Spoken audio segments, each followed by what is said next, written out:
Hi, my name is Ravita Santal. This presentation outlines my classroom behavior support plan as I begin teaching at a school where I previously completed my placement. The plan focuses on building a safe, respectful, and engaging classroom environment for my Year 8 digital technology students. Throughout the presentation, I will draw on the Lifeboat model of classroom management, my personal philosophy, and evidence-based practices aligned with the Northern Territory Department of Education Behavior Policy and the Education Act. The plan aims to ensure that every student feels supported, included, and empowered to learn. Now let's start by looking at the school and student cohort that this behavior support plan is designed for. I will be teaching Year 8 Digital Technologies at Darwin Middle School. Is a government school here in Anti that serves students from year 7 to 9. In my class of 24 students, there are really diverse mix. I have 3 students who are ALD learners and 6 who identify as Aboriginal and Torres Strait Islander. There are also wide range of learning needs and tech confidence. Some are really comfortable with digital tools, while others are getting used to structured tasks like coding or design thinking. A few students also have limited home support, which makes the things like homework or online learning more challenging. Regarding the school, it follows restorative approach to behavior and also uses visible well-being and zone of regulation to help students self-awareness and manage emotion. These whole school strategies, along with my strong focus on being culturally responsive and trauma aware, have really guided how I have put this plan all together. Overall, my focus is on making things clear, consistent, and caring, especially so that ALD learners and Aboriginal students feel safe, supported, and ready to learn. Now that I have shared a bit about the student I'm working with, I would like to talk about my teaching philosophy and how it shapes the way I manage behavior and support in the classroom.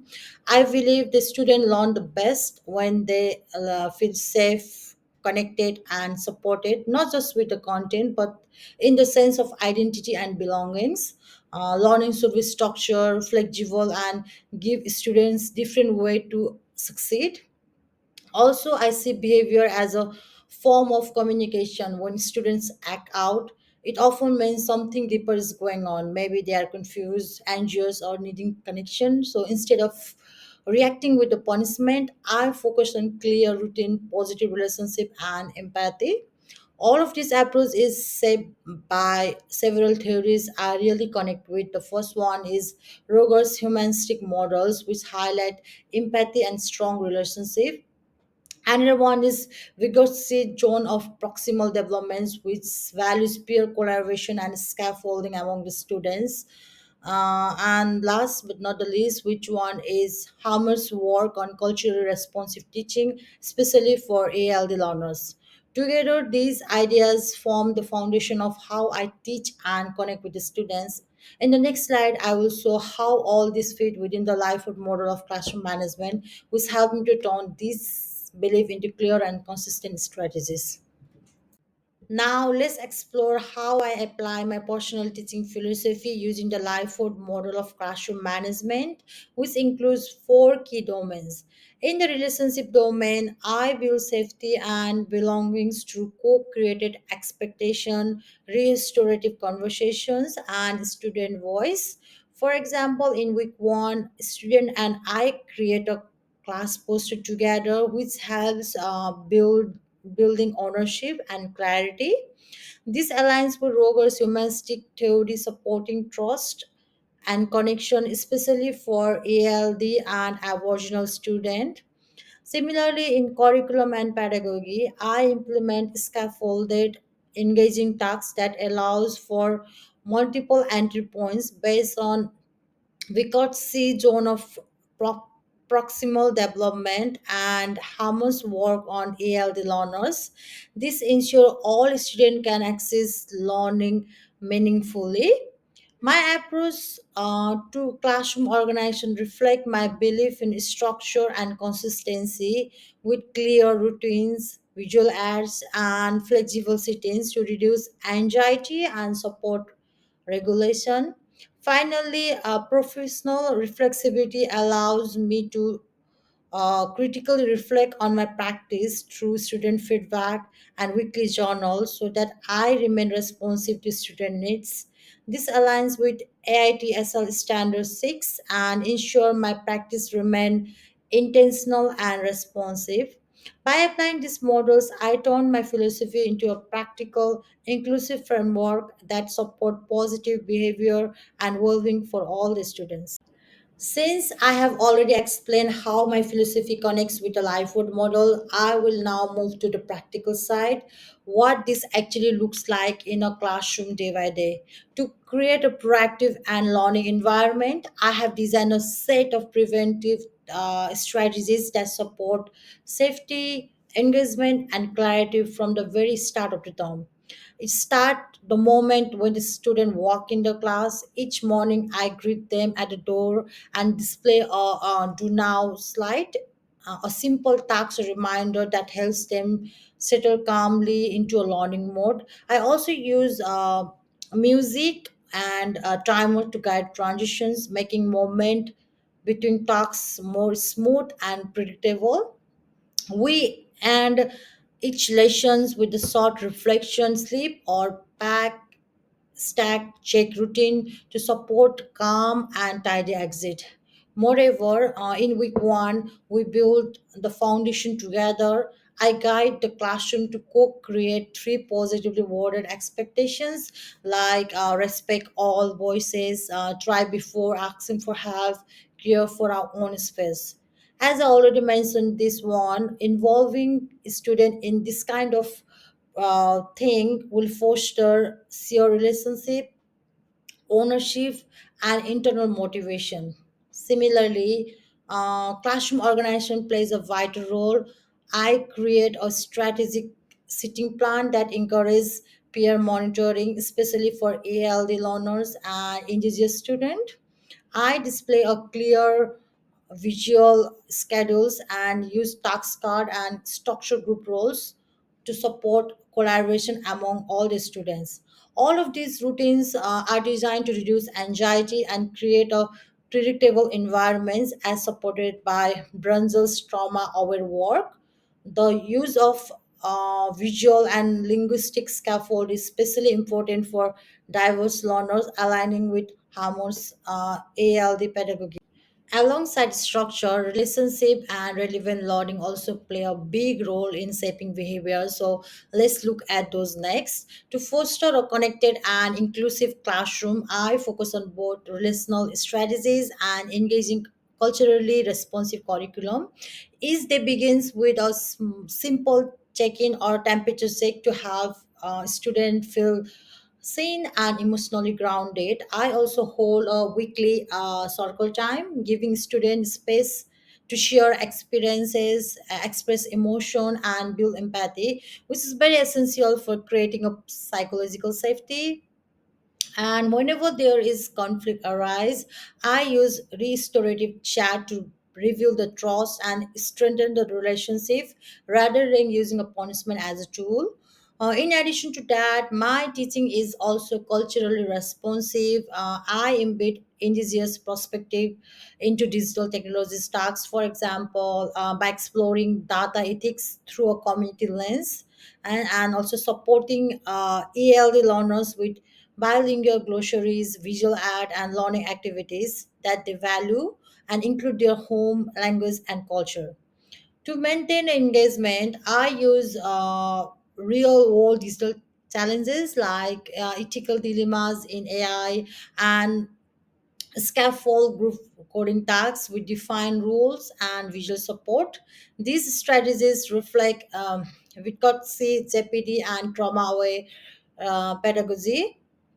Together, these relational and circular practices help students feel valued, safe, and motivated to participate positively in any activities in the classroom.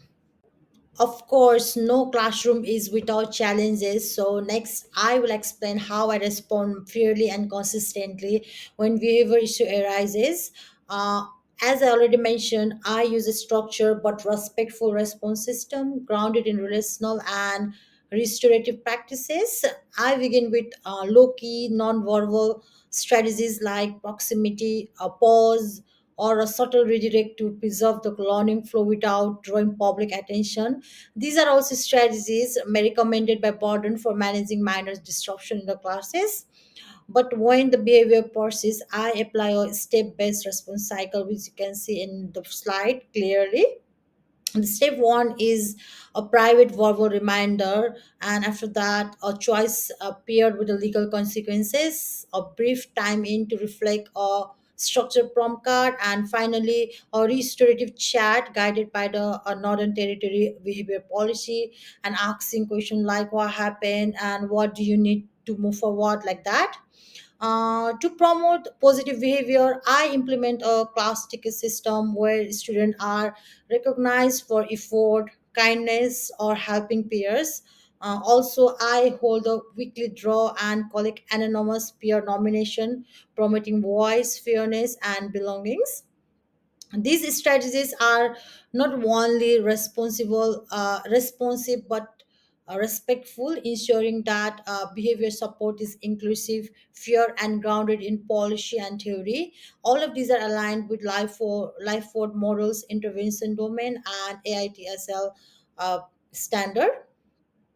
These systems are not one of solution; they form a part of ongoing plan, implement, review cycle where I monitor their impact, gather student feedback, and refine strategies to ensure continuous improvement in classroom well-being and engagement. These are a few visual artifacts from the management plan that I have shared so far.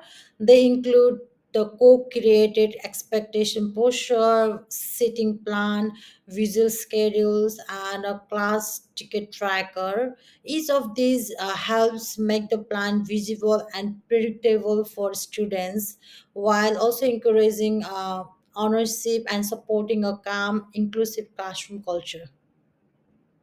Let me now you walk through how I plan to implement and evaluate my classroom management approach using a structured plan implement review cycle. In weeks 1 and 2, I will establish strong foundation through co-created expectation, clear procedure, and visual support, all explicitly taught and reinforced through the practice. From week 3 onwards, I will monitor student engagement and behavior using my reflection journal, participation tracker like the ticket system, which I mentioned earlier as well, and a regular feedback from the students, especially from ALD and indigenous learners, whose voices are very essential to make my practice inclusive. In the week 9, I will lead a class reflection circle to evaluate what's working and what needs adjustment. I will also review participation data and journal insight to refine my strategies so that it will become better by the end of the term. These reflective cycles ensure the plan stays responsive, evidence based, and aligned with student well-being. To evaluate whether this behavior support plan is working well, I will consider success from both the student and teacher perspective. For the students, I will monitor things like increased engagement in class tasks, fear disruption, and a strong participation from ALD and First Nation learners. I will also look for improved emotional regulation supported by the tools like daily check-ins and restorative chats. And for me as a teacher, success look like reduced stress, smoother relations, and a great sense of connection with the class. Moreover, a regular reflection will help me to refine my practice and remain aligned with anti behavior policy and AITSL professional standards. To conclude, this classroom management model represents a synthesis of my teaching philosophy, theory, and the Lifeford Morals practical framework. It's built on my personal belief that students learn best when they feel seen, heard, and supported, both emotionally and academically. I see behavior not as something to control, but as a form of communication that deserve understanding and care.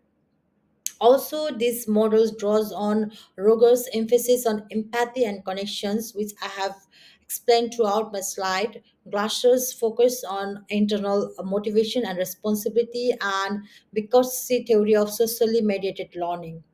I also integrate Hammond's scaffolding strategies to support ALD learners and making ensure that my class is inclusive.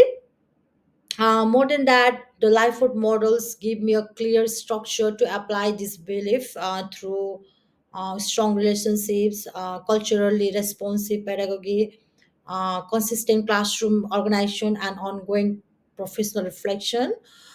Importantly, this model is tailored to my Darwin Middle School context. It aligns with the Northern Territory Department of Education Behavior Policy, trauma aware practice, and whole school framework like visible well-being with intentional support for ALD and First Nation students.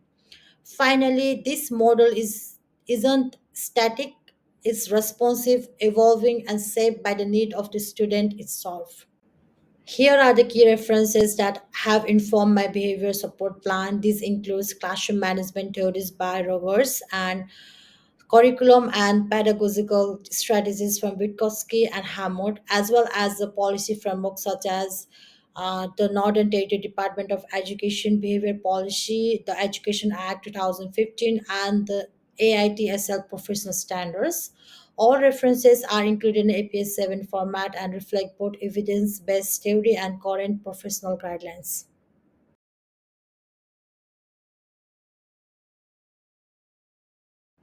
That's all for my presentation. Thank you for having me. Bye.